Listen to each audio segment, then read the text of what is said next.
Pendant 35 ans, j'ai gardé un secret.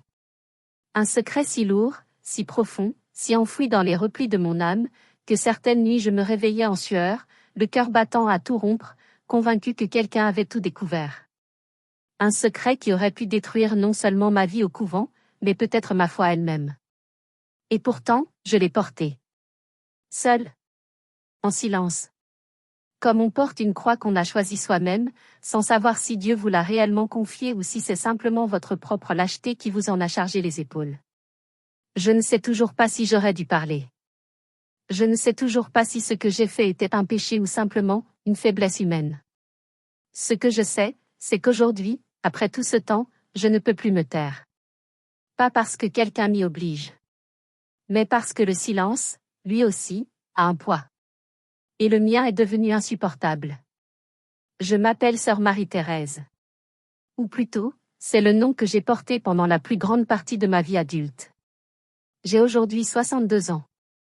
Et pendant 35 de ces années, j'ai vécu entre 4 murs consacrés, respirant le même air que Dieu, ou du moins c'est ce que je croyais. 35 ans de prière, de silence, de dévotion. 35 ans à construire une existence entière autour d'une vocation que j'avais cru recevoir comme un don du ciel, un soir de printemps, quand j'avais 19 ans et que le monde m'avait semblé trop bruyant, trop cruel, trop vide de sens. J'étais une jeune fille ordinaire. Fille d'un instituteur et d'une couturière, dans un petit village du centre de la France où les saisons se ressemblaient toutes et où les ambitions des uns finissaient toujours par ressembler à celles des autres. Je n'étais pas malheureuse, attention. Mais j'étais différente. Je ressentais les choses avec une intensité que mes amis ne semblaient pas partager. La beauté d'un coucher de soleil pouvait me faire pleurer. Une injustice vue dans la rue me tourmentait pendant des jours. Et cette sensation de ne pas vraiment appartenir au monde tel qu'il était, cette sensation-là, elle était permanente, comme un léger bourdonnement que j'étais la seule à entendre. Alors quand une religieuse de passage dans notre paroisse m'avait regardée avec ce sourire doux et certain, celui de quelqu'un qui reconnaît quelque chose qu'il connaît bien, et qu'elle m'avait dit doucement, « Vous avez l'air de chercher quelque chose, ma fille. » J'avais répondu sans même réfléchir, « Oui. Je cherche depuis toujours. » Et elle avait simplement hoché la tête, comme si ma réponse avait confirmé ce qu'elle savait déjà. 3 mois plus tard, j'entrais au couvent. Mes parents n'avaient pas vraiment compris. Mon père avait essayé de masquer sa tristesse derrière des arguments pratiques. Ma mère avait pleuré en silence pendant 2 jours, puis elle avait cousu elle-même mon voile, avec ce soin méticuleux qu'elle mettait dans tout ce qu'elle faisait, comme si ses mains pouvaient bénir ce que son cœur ne pouvait pas tout à fait accepter. Et moi j'étais certaine. Absolument, totalement certaine que c'était ma place. Que c'était là que ma vie allait enfin prendre son sens véritable. Les premières années au couvent ont été comme une immersion dans un autre monde. Un monde où le temps s'écoule différemment, scandé non pas par les heures mais par les prières. Matin à l'aube, quand le ciel est encore noir et que le silence de la chapelle a cette qualité particulière, presque tangible, comme si l'air lui-même retenait son souffle. L'aude au lever du soleil, tierce, sexte, nonne, vêpres, complis, la journée entière organisée autour de ces moments de rencontre avec le divin. Et moi, au milieu de tout ça, je me sentais portée. Soutenue par quelque chose de plus grand que moi. Le travail aussi était une forme de prière. Le jardin, la cuisine, les ateliers de couture, la bibliothèque. Chaque tâche accomplie avec soin, chaque geste offert à Dieu comme une petite flamme supplémentaire ajoutée à un brasier collectif. Il y avait une beauté dans cette simplicité que je n'aurais pas su décrire à quelqu'un qui ne l'avait pas vécue. La beauté du dépouillement. La paix qui naît quand on cesse de vouloir plus que ce qu'on a. Les premières années, je ne voyais que ça. La paix. La clarté. Le sentiment d'avoir trouvé. Mais il y avait autre chose aussi. Des choses que je n'avais pas su voir au début, ou que j'avais choisi de ne pas regarder. Des hiérarchies silencieuses, des jalousies murmurées, des douleurs que l'habit ne cachait pas toujours aussi bien qu'on l'aurait voulu. Des femmes venues là pour des raisons très différentes des miennes, certaines portant des blessures que même la foi ne semblait pas pouvoir cicatriser. Mais ces choses-là, au début, je les mettais de côté. Je pensais que c'était simplement la fragilité humaine qui essayait de s'incruster dans un espace sacré. Et que ma tâche était d'élever mon regard, toujours, vers ce qui était plus haut. Pendant des années, j'y ai réussi. Et je ne savais pas encore que tout allait changer à cause d'une seule rencontre. Puis est arrivée sœur Agnès. Ce jour-là, je ne savais pas encore ce que son arrivée allait changer. Je ne savais pas que ce matin-là, ce matin d'automne ordinaire où le brouillard s'accrochait encore aux arbres du cloître, allait être le début de quelque chose que je n'aurais jamais pu prévoir. Elle était arrivée pour un séjour temporaire, une retraite spirituelle de quelques semaines dans notre communauté, envoyée par une maison mère lointaine. Elle avait à peu près mon âge, peut-être un peu plus jeune. Et dès le premier repas en communauté, j'avais remarqué quelque chose en elle que je n'avais pas su nommer tout de suite. Ce n'était pas sa beauté, bien que son visage ait eu cette luminosité particulière de ceux qui ont beaucoup souffert et qui ont trouvé une certaine paix de l'autre côté de la souffrance. Ce n'était pas non plus son intelligence, bien que j'ai vite compris en l'entendant parler qu'elle était d'une acuité rare. C'était quelque chose d'autre. Une façon d'être présente. Totalement, absolument présente. Comme si chaque instant avait pour elle un poids spécifique, une saveur distincte, et qu'elle était là pour le goûter pleinement, sans se laisser distraire par ce qui était passé ou par ce qui allait venir. Je m'étais dit que c'était simplement de la sainteté. Que c'était ça, une vraie religieuse. Et j'avais décidé de me mettre à distance respectueuse, comme on fait avec quelque chose de précieux qu'on craint d'abîmer par trop de proximité. Mais le destin, ou Dieu, ou simplement le hasard, en avait décidé autrement. Et je ne savais pas encore que je franchissais déjà une ligne. Sans même m'en rendre compte. C'est à la bibliothèque que tout a commencé. J'y passais souvent mes heures libres, entourée de livres qui avaient été lus par des générations de femmes avant moi, dont certaines avaient dû ressentir exactement ce que je ressentais, dans exactement ce silence-là. Ce soir-là, je cherchais un texte de Sainte Thérèse d'Avila que je n'arrivais pas à retrouver, et elle était là, debout devant les rayons, dos à la porte. Elle s'était retournée en entendant mes pas, et elle avait souri. Pas le sourire poli qu'on se donne dans les couloirs. Un sourire différent. Un sourire qui disait « Ah, c'est toi ». Comme si elle m'attendait. Comme si elle me connaissait déjà. Nous avions parlé ce soir-là pendant peut-être 1 heure, en chuchotant dans le silence permis de la bibliothèque. De livres, de foi, de doutes aussi. Et c'est ça qui m'avait saisi. Elle parlait de ses doutes avec la même aisance qu'elle parlait de sa foi. Comme si les deux étaient les deux faces d'une même pièce, comme si l'un ne pouvait pas exister sans l'autre. J'avais toujours considéré mes propres doutes comme des failles, des défauts à corriger, des trous dans une armure qu'il fallait colmater à force de prière et de pénitence. Elle les traitait comme des compagnons de route. Avec une tendresse presque amusée. En rentrant dans ma cellule ce soir-là, je n'arrivais pas à dormir. Et je ne savais pas encore pourquoi. Mais j'aurais dû écouter ce signe. J'aurais dû écouter ce que ce trouble essayait de me dire. Les semaines suivantes, nous nous sommes retrouvés souvent. Pas par arrangement explicite, jamais. Simplement, nous occupions les mêmes espaces, au même moment, comme si quelque chose nous y conduisait. La bibliothèque, le jardin, parfois la chapelle le soir quand les autres étaient déjà retirés. Et à chaque fois, nous parlions. De tout. De rien. De Dieu, de la vie, du sens des choses. Elle me racontait des passages de sa propre histoire avec une franchise qui me désarçonnait. Et moi, peu à peu, je lui confiais des choses que je n'avais dites à personne. Des doutes anciens. Des peurs secrètes. Des questions que j'avais enfouies si profondément que je les croyais mortes. Et j'aurais dû m'arrêter là. J'aurais dû reconnaître ce qui était en train de se passer et en parler à ma directrice spirituelle. J'aurais dû mettre de la distance. Construire une barrière. Prier davantage. Faire ce qu'on m'avait appris à faire quand les choses devenaient confuses. Mais je ne l'ai pas fait. Parce que pour la première fois depuis très, très longtemps, je me sentais vivante. Le silence me protégeait, mais il m'étouffait déjà. Et je ne voulais pas encore l'admettre. Ce mot-là, vivante, je sais ce qu'il peut évoquer. Et je vous demande de m'entendre avec toute la nuance que cette situation mérite. Ce n'était pas une passion charnelle, pas dans le sens où on l'entend habituellement. C'était quelque chose de beaucoup plus subtil et peut-être, pour ça même, beaucoup plus dangereux. C'était une connexion. Une reconnaissance profonde. Cette sensation rare, bouleversante, d'être enfin véritablement vue par quelqu'un. Non pas le voile, non pas l'habit, non pas la religieuse modèle que j'essayais d'être depuis des années. Mais moi. La femme en dessous. Celle qui doutait, qui cherchait, qui avait peur, qui voulait encore tellement de choses qu'elle s'était interdit de vouloir. Et c'est là que j'ai commencé à comprendre que quelque chose n'allait pas. Quelque chose que je ne pouvais pas nommer, mais que je sentais partout, dans chaque geste, dans chaque regard échangé, dans chaque silence partagé. Et c'est là que le secret a commencé à prendre forme. Ce n'est pas elle qui avait franchi une ligne. Ni moi, d'ailleurs, pas de façon visible, pas de façon que quiconque aurait pu observer et condamner. La ligne que j'avais franchie était intérieure. Profondément, irrémédiablement intérieure. Je m'étais mise à attendre nos rencontres avec une impatience qui n'avait rien à voir avec la fraternité religieuse.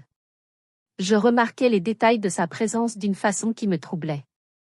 La façon dont elle tenait ses mains en priant. La façon dont sa voix changeait légèrement quand elle parlait de quelque chose qui lui tenait à cœur.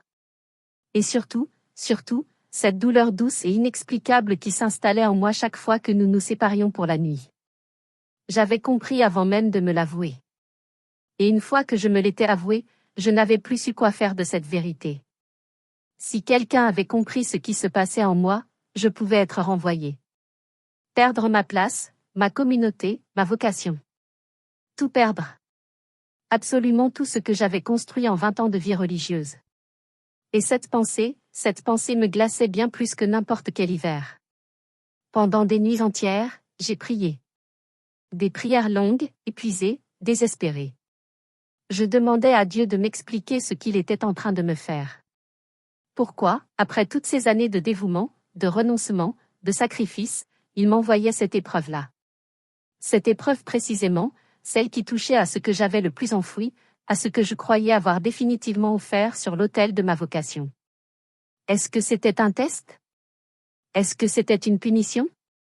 Est-ce que c'était simplement la preuve que je n'avais jamais été à ma place, que ma vocation n'en était pas une, que toute ma vie au couvent reposait sur une erreur fondamentale? Ces questions tournaient dans ma tête comme des meules. Et plus je priais, moins je trouvais de réponse. Et plus l'absence de réponse me renvoyait vers la seule présence qui semblait, elle, avoir des réponses à tout. Ce silence était devenu ma prison. Et pourtant, je serrais les barreaux moi-même. J'ai commencé à me mentir. D'abord doucement, avec beaucoup de raffinement. Je me disais que cette amitié était un don de Dieu, que la vraie amitié spirituelle était une forme de grâce, que les mystiques eux-mêmes avaient connu ces liens profonds entre âmes choisies. Je construisais des argumentations théologiques élaborées pour justifier ce que je ressentais. Je relisais les lettres de saint François de Sales à Jeanne de Chantal, je cherchais des précédents, des permissions accordées par l'histoire de l'Église elle-même. Mais au fond de moi, dans ce silence que je ne pouvais pas tromper complètement, je savais. Je savais que ce que je cherchais dans ces textes, ce n'était pas la vérité. C'était une autorisation. Et ces deux choses ne sont pas la même. Le pire de tout, c'est que sœur Agnès ne savait rien. Elle continuait à me parler avec cette même franchise bienveillante, cette même présence totale, sans avoir la moindre idée de ce qui se passait en moi. Ou alors, parfois je me le demandais. Parfois je voyais quelque chose dans son regard, une hésitation, un questionnement fugace, et je me demandais si elle ne sentait pas, elle aussi, quelque chose qu'elle refusait de nommer. Mais je ne lui ai jamais posé la question. Je n'en aurais pas eu le courage. Et puis il y a eu cette nuit-là. Cette nuit qui est gravée dans ma mémoire d'une façon que les années n'ont pas effacée. La nuit où tout a basculé. C'était en hiver. Un hiver particulièrement froid, le genre où le gel entre par les fenêtres malgré les doubles rideaux et où les pierres du cloître semblent absorber le froid de la nuit pour le restituer encore plus intensément le matin. J'avais été incapable de dormir. Je m'étais levée pour aller à la chapelle, comme je le faisais souvent dans ces moments-là, chercher dans la prière nocturne ce que le sommeil me refusait. Et elle était là. Seule, agenouillée devant l'autel, dans la lumière de la lampe du sanctuaire. Ce rouge discret et permanent qui dit que Dieu est là, que Dieu attend, que Dieu reçoit. Je me suis arrêtée sur le seuil. Mon premier réflexe a été de repartir. De tourner les talons silencieusement et de retourner dans ma cellule affronter mon insomnie seule, comme il aurait fallu le faire depuis le début. Mais quelque chose m'a retenu. Peut-être la fatigue. Peut-être la solitude. Peut-être simplement le fait d'être épuisé de lutter contre moi-même. Je suis entrée. Je me suis agenouillée à quelques rangs derrière elle, sans un mot. Et nous avons prié ensemble, en silence, dans cette chapelle froide et lumineuse, pendant ce qui m'a semblé être à la fois quelques minutes et plusieurs heures. Et à un moment, elle s'est retournée, et nos regards se sont croisés dans la pénombre. Et elle m'a souri. Ce sourire. Ce sourire que je connaissais déjà, qui disait « Ah, c'est toi ». Et à cet instant, j'ai compris quelque chose que je n'avais jamais osé nommer. Je ne l'aimais pas comme une sœur. Je l'aimais comme on n'a pas le droit d'aimer, ici. Dans ces murs. Sous cet habit. Avec cette croix autour du cou. Quelque chose en moi a cédé ce soir-là. Un barrage que j'avais construit minutieusement depuis des mois, une digue faite de volonté et de prière et de rationalisation, et qui s'est effondrée dans ce seul échange de regards. Et j'ai compris, avec une clarté qui m'a terrifiée, que je l'aimais. Pas comme une sœur en Christ. Pas comme une compagne de route spirituelle. Mais vraiment. Humainement.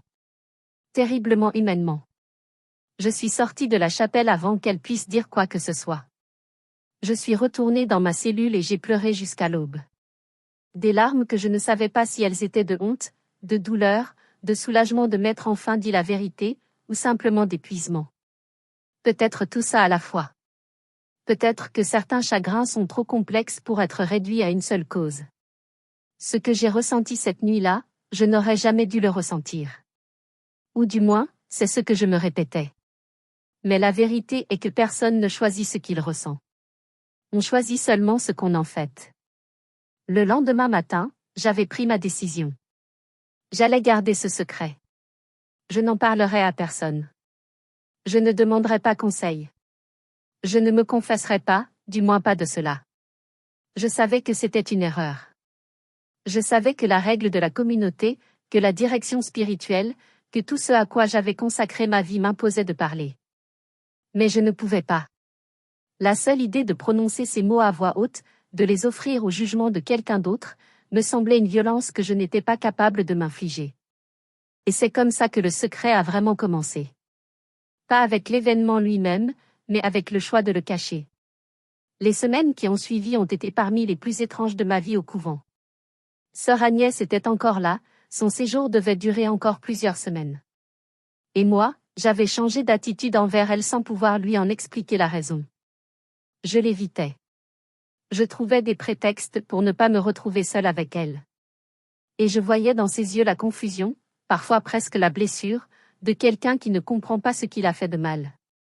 Et cette blessure que je lui causais, sans pouvoir m'en expliquer, s'ajoutait à tout le reste et devenait elle aussi une forme de culpabilité. Plus je me taisais, plus je disparaissais. Pas seulement pour les autres. Pour moi-même. Mais ce n'est pas encore ça qui a failli tout faire éclater. Il y avait dans notre communauté une sœur, sœur Marguerite, que j'avais toujours sentie observatrice. Pas méchante, non. Mais attentive d'une façon qui pouvait devenir gênante. Et un après-midi, au sortir de la bibliothèque, je l'avais croisée dans le couloir au moment précis où sœur Agnès posait sa main sur mon bras pour me dire quelque chose. Un geste banal. Un geste qui, dans n'importe quel autre contexte, n'aurait rien signifié. Mais sœur Marguerite s'était arrêtée. Elle nous avait regardés toutes les deux. Un regard court, presque imperceptible. Puis elle avait continué son chemin sans rien dire. Ce regard m'avait traversé comme une lame. J'avais passé les heures suivantes à me demander ce qu'elle avait vu. Ce qu'elle allait dire. À qui? Quand? Si quelqu'un allait me convoquer. Si ce soir-là, pendant le dîner en communauté, des chuchotements allaient circuler. Mon cœur s'était emballé d'une façon que je ne contrôlais plus. J'avais à peine mangé. J'avais répondu par monosyllabes aux conversations autour de moi. Et en rentrant dans ma cellule ce soir-là, j'avais attendu. Tendu. Le souffle court. Convaincu que quelque chose allait se produire. Rien ne s'était produit. Sœur Marguerite n'avait rien dit, du moins pas à ma connaissance. Mais ce moment-là, ce moment avait changé quelque chose. La menace avait cessé d'être abstraite. Elle avait eu un visage. Un regard. Et à partir de là, j'avais compris que je marchais sur un fil infiniment plus fragile que je ne l'avais cru. Mais ce n'était que le début. Ce qui a failli tout faire éclater pour de bon, c'est Mère Cécile. Mère Cécile était une femme d'une intelligence redoutable, ce genre de femme qui observe beaucoup et parle peu, et dont le regard posé sur vous a la qualité particulière de vous faire sentir transparent. Elle avait guidé notre communauté pendant 20 ans, et en 20 ans elle avait vu des choses que les murs du couvent auraient préféré garder pour eux. Elle savait reconnaître quand quelque chose n'allait pas. Et un matin, sans préambule, elle m'a convoqué dans son bureau. Je me souviens de chaque détail de ce matin-là. La lumière qui entrait par la petite fenêtre et tombait sur son bureau en bois sombre. L'odeur d'encens légèrement mêlée à celle du café froid. Le bruit de ses mains qui posaient ses lunettes sur le bureau avant qu'elle me regarde. Et ce regard. Ce regard qui cherchait quelque chose. Elle m'avait demandé si j'allais bien. Simplement ça, avec cette façon de poser la question qui laissait entendre qu'elle savait déjà que la réponse était non. J'avais répondu que oui, que je traversais simplement une période de sécheresse spirituelle, ce qui n'était pas entièrement un mensonge. Elle avait hoché la tête lentement, les yeux fixés sur moi, et elle avait dit, « Vous savez, ma fille, la vérité a toujours une façon de se faire entendre, même quand on fait tout pour la faire taire. » Je n'avais pas répondu. Mon cœur avait fait quelque chose d'horrible dans ma poitrine, cette sensation de chute libre qu'on ressent quand on comprend qu'on a peut-être été découvert. Mais elle n'avait rien ajouté. Elle m'avait simplement congédié avec la suggestion de parler à mon directeur spirituel. Et j'étais sortie de ce bureau les jambes tremblantes, convaincue qu'elle savait tout. Absolument tout. Elle ne savait rien, en réalité. Ou peut-être qu'elle savait quelque chose, mais pas précisément ça. Je ne l'ai jamais su. Elle est décédée quelques années plus tard, et ce secret-là, elle l'a emporté avec elle. Mais cette conversation avait semé en moi une nouvelle graine de panique. Si Mère Cécile pouvait voir que quelque chose ne va pas juste en me regardant, d'autres pouvaient le voir aussi. J'avais commencé à surveiller chacun de mes comportements avec une hypervigilance épuisante.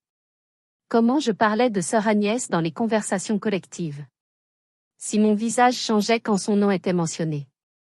Si je regardais trop longtemps dans sa direction pendant les repas en communauté.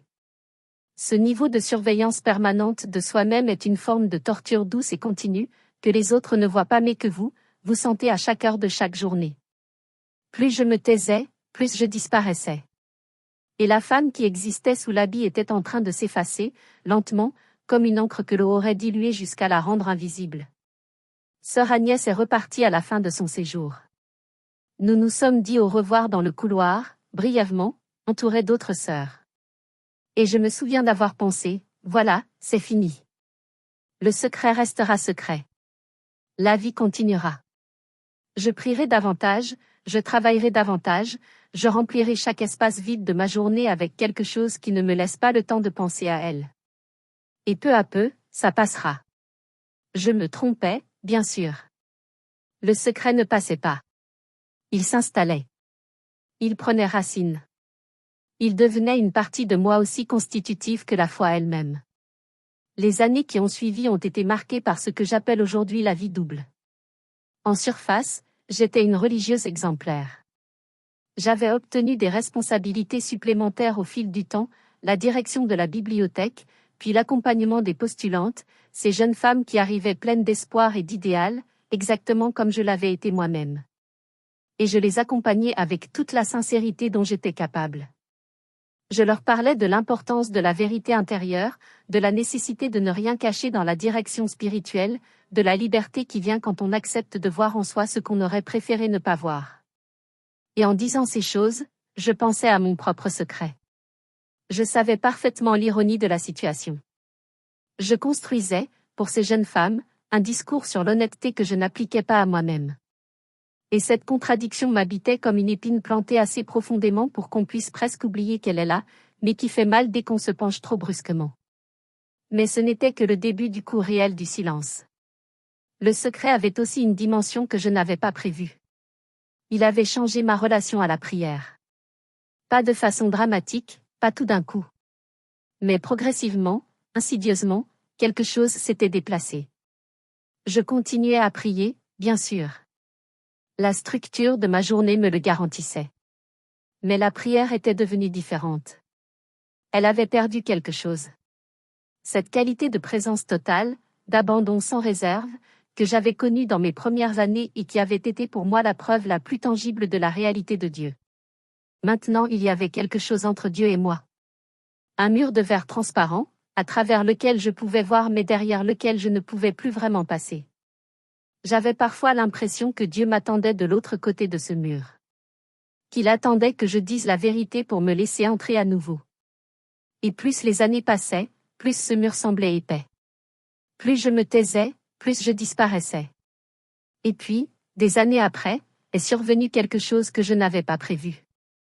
Une des jeunes sœurs que j'accompagnais, une postulante brillante et sensible qui m'avait rappelé dès son arrivée quelque chose de moi-même à son âge, est venue me trouver un soir dans un état de grande détresse. Elle pleurait, elle tremblait, et après beaucoup de temps et beaucoup de silence, elle m'avait dit qu'elle gardait un secret. Qu'elle avait des sentiments pour une autre sœur de la communauté.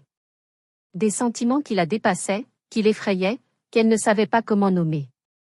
Et qu'elle ne savait pas si elle devait en parler. Et qu'elle ne savait surtout pas si elle avait encore le droit d'être là. Je me souviens d'avoir regardé ce visage défait en face de moi et d'avoir pensé, voilà. Voilà le moment. Voilà pourquoi tout ça t'est arrivé. Pour que tu puisses être là, maintenant, pour elle.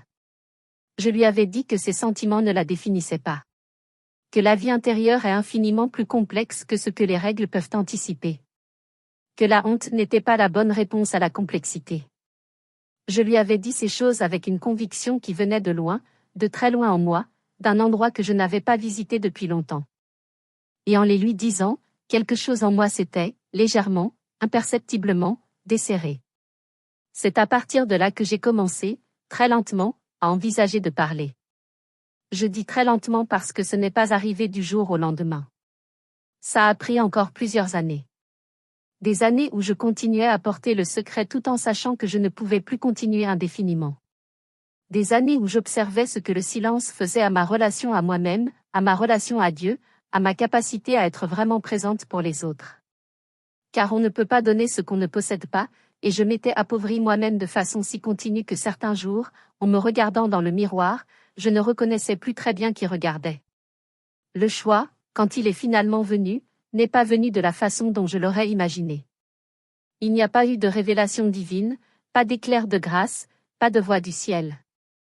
Il y a eu simplement une conversation avec une vieille sœur de notre communauté, sœur Bernadette, qui avait plus de 80 ans et qui passait la plupart de ses journées dans le jardin, à parler aux plantes avec une familiarité qui faisait sourire les plus jeunes.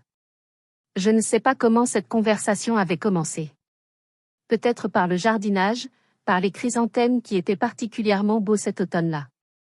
Et à un moment, sans que je comprenne vraiment comment j'y étais arrivée, je lui avais dit, « Sœur Bernadette, est-ce qu'il vous arrive de penser que vous avez gardé quelque chose trop longtemps pour vous ?» Elle avait continué à tailler ses chrysanthèmes pendant un long moment. Puis elle avait dit, sans me regarder, « Ma fille, le secret qu'on garde protège toujours quelque chose. Parfois quelqu'un d'autre. Mais le plus souvent, une idée qu'on a de soi-même. » Et elle s'était remise au travail, comme si elle n'avait rien dit de particulier. J'ai pensé à ces mots pendant des jours. Une idée qu'on a de soi-même. C'était ça. C'était exactement ça. Je n'avais pas gardé ce secret pour protéger ma vocation, ou la réputation de la communauté, ou même la mémoire de sœur Agnès. Je l'avais gardé pour protéger l'image que je m'étais construite de moi-même. La religieuse parfaite. La femme de foi exemplaire. Celle qui n'avait pas de ces faiblesses-là. Et tant que je gardais le secret, cette image survivait. Abîmée, craquelée, mais debout. J'avais choisi de parler à ma directrice spirituelle. Pas tout de suite, pas en une seule fois. Mais j'avais commencé à défaire le nœud, fil par fil, avec la lenteur et la précaution de quelqu'un qui sait que sous ce nœud il y a quelque chose de vivant qui a besoin d'air. Ce que j'ai dit, la façon dont elle a reçu ce que j'ai dit, ce qui s'est passé dans les semaines et les mois qui ont suivi, tout ça, je pourrais en parler longtemps encore. Mais ce que je veux vous dire, c'est ce que j'ai découvert au moment où les mots ont finalement traversé le silence. Ce n'était pas la honte que j'avais redoutée pendant toutes ces années. Ce n'était pas le jugement que j'avais imaginé dans mes pires nuits. Ce que j'ai trouvé de l'autre côté du secret, c'était quelque chose que je n'avais pas prévu, la fatigue. Une fatigue immense, ancienne, qui remontait à la surface comme remonte quelque chose qu'on a tenu sous l'eau trop longtemps de force. Et sous la fatigue, la liberté. Cette liberté étrange et incertaine de ne plus avoir à surveiller chacun de ses gestes. De ne plus construire chaque conversation autour d'un vide qu'il ne fallait pas nommer. D'exister entièrement, dans toute sa complexité, sans en retrancher les parties qui ne correspondaient pas à ce qu'on était censé être. Je ne vous dirai pas que tout est devenu simple après ça. La vie religieuse après la révélation d'un secret de cette nature ne devient pas simple. Il y a des conversations difficiles, des regards qui changent, des ajustements douloureux dans la façon dont les autres vous voient et dont vous vous voyez vous-même. Il y a des jours où on se demande si on a bien fait. Si le silence n'aurait pas été plus doux pour tout le monde. Si la vérité valait vraiment ce qu'elle a coûté. Mais il y a aussi des matins, dans la chapelle, quand la lumière entre par les vitraux et colore les pierres de rouge et d'or, et que je prie avec ce sentiment d'être enfin, complètement, là, il y a ces matins-là, qui répondent à la question mieux que n'importe quel raisonnement. J'ai quitté le couvent il y a quelques années. Pas à cause du secret, ou pas seulement.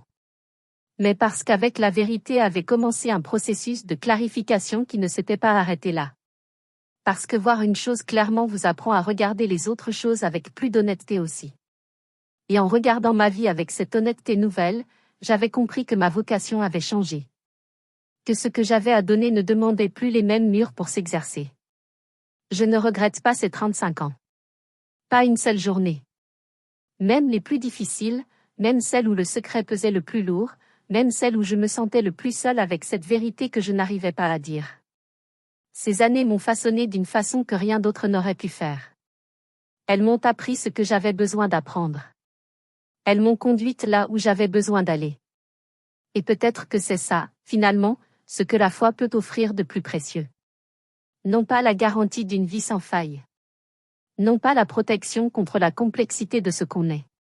Mais la certitude, même tremblante, même imparfaite, que rien de ce qu'on traverse n'est entièrement perdu. Que même les erreurs, même les secrets, même les années passées à fuir ce qu'on aurait dû affronter, tout ça peut devenir, un jour, une façon de comprendre. Une façon d'être présent à la souffrance des autres. Une façon, peut-être, d'aimer un peu mieux. Je ne sais toujours pas si j'ai fait le bon choix, ce soir-là dans la chapelle, quand quelque chose a cédé en moi. Je ne sais pas si j'aurais dû le laisser céder ou tenir encore. Je ne sais pas si Dieu m'attendait de l'autre côté ou si c'était simplement moi qui m'attendais moi-même. Ces questions-là, je vis avec elles. Elles ne m'effraient plus comme avant. Mais je sais une chose. On pense que le plus difficile, c'est de dire la vérité. Mais le plus difficile, c'est de vivre avec un silence qui vous ment.